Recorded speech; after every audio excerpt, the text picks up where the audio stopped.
Fraction is in the building. Yes. How you doing? I'm great. I'm great. I love this outfit. Well, thank you. Thank you so much. The outfit looks good. Well, thank you, darling. Yes. I see how y'all doing the circle. I knew I had to come with it. You had to come with it, right? You know how y'all do. We don't mess around down to the circle. All right, so when did you know that you had the gift to make people laugh as a comedian? I probably knew at a young age that I could make people laugh, but it wasn't until I was in Chicago, Illinois, my hometown, and doing comedy at the Cotton Club for the very first time. And after that show, a guy had came up to me and told me he wanted to book me after my very first time being on stage. Said he wanted to book me to do a show. Said, I'll pay you $75 for 5 minutes. I said, say what? You know what I'm saying? 5 minutes, $75.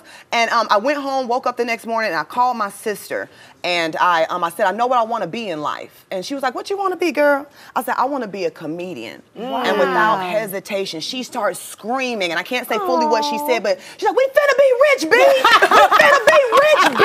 That's what we do with your crazy. I never knew to do your crazy. We finna be rich, B. And when she said that, an energy went through me in a way where it was like, you know what?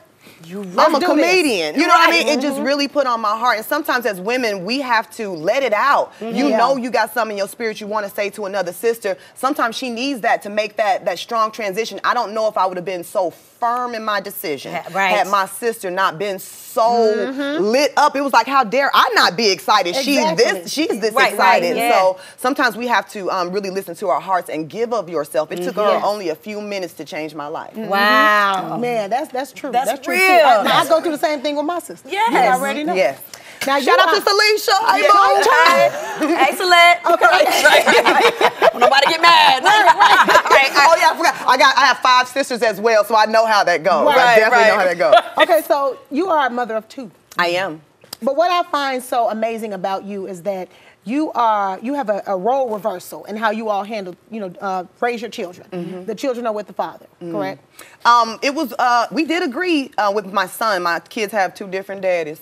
But with my son, we had always agreed that if I was not married by a certain point in time, that he would go and live with his father because that was the best thing for our young man. What we never really agreed upon was me paying child support. But I paid it for 8 years, and that was a big role reversal. It wasn't, and honestly, it wasn't the money. We all understand that it takes money to raise a child. The thing is that I had to take a different, like I was a baby daddy. You know what I'm saying? Because it was like when you start paying out that money, it was like now you're the non-custodial parent. And I had to, I always say in a way, kind of relinquish power to gain it, you know, in dealing with my son's father, because I would always be like, I'm coming to pick my son up, you know, at so-and-so time, and blah, blah, blah. And always, without fault, they'd be busy. No, they'd be busy. Yeah, I'm coming on Friday. We at Disneyland. I'm coming on Wednesday. We gonna be on the moon. You know what I'm saying? Like, he was not available until I learned that sometimes you have to relinquish power to gain it. And so instead of saying what I wanted, I had to realize they have a household. They have stuff that they're doing. I had to say, look, I'm available this day through this day. What time works best for you? Wow. Now that's an open-ended question. You got to give me an answer, bro. It's not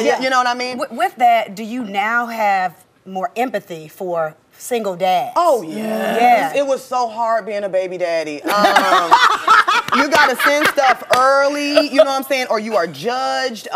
You have to figure out your schedule and making sure that they know that they are loved and that every thought, I don't care if I'm not with you, my every thought is still with you, and what I do is for you. And so I have a lot of love for my brothers. When I got off child support, honey, I did a dance like no other dance, just like all the other fellas, because it's different when somebody mandates to you how you're supposed to take care of your child, and it was different being on paper, and it was, you know what I mean? And I felt like some of my mothering was being taken away because I'm supposed to be the nurturer, and I'm supposed to be the, you know what I mean? And there's a lot of guilt that's put on that. People look at you crazy when you don't have your child. Oh, you put your career over your child. No, I put being a good mother and doing what's best for my child. But you know what? As a mother, we still have that instinct to always want to be around them and groom them. What is that like for you? You know, having to be on the road all the time, almost like the man's role. You know what I'm saying? How do you fulfill this yearn to be with your children more? It was difficult in the beginning. it was a very emotional thing, and as a comedian, you can't be emotional if you have to be funny. So I don't have time to dip into myself all the time, and I wouldn't take their pictures with me on the road. I just wanted to disconnect from those feelings because they're very strong. But it was like you have to embrace it, and thank God for technology because now you can do FaceTime and do all this different stuff. But you have to make an effort. It actually made me a better mom because I had to be very conscious of what I wanted to do with my kids, the activities I wanted to have, to make sure that they understood and knew who I was as a person, you know, and that I understand very fully who they are as individuals. And I think that it gave me a unique opportunity to be, I'm not gonna say I guess a better mom, and it's okay, you know, absolutely, because absolutely. it put a lot of light on what are you really doing? You know what I mean? Are you really being who you need to be? You know, even going to court, like look at these documents. How much have you been paying? You know what I'm saying? Like what's going on? And it made me pay an acute attention to how I was mothering and how I was parenting, and it also gave me a lot of empathy, like you said, for the brothers. And I like to speak to a lot of women that are having situations with their children's fathers on how to, you know, navigate that. Because I've been a baby mama and a baby daddy. So I'm good at navigating that. Before we let you go, you mentioned your sister, but there was someone else who gave you some advice. Oh, who is that someone else? Back in the day, President Bill Clinton. When I was 17 years old, I was going to Harper High School in Chicago, Illinois. Oh, I look so mysterious. No, he had told me that when he was my age, that he was sitting next to JFK and John F. Kennedy and told me that I expect really great things out of you. And in fact, I expect to see you again. He was like, I just get such good energy from you, as he was rubbing my back. I was like, yes, keep rubbing my back. But no, and actually a few months later, I was putting on to a comedian, did see him again, but it just gave me a thing of what you think in your mind, the things that you vision, they truly can manifest. And from that, I knew I could do greater things. Thank you so much, Vanessa, for coming down to the circle. It was my pleasure.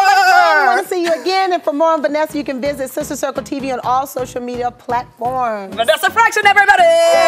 We love you. What the people say.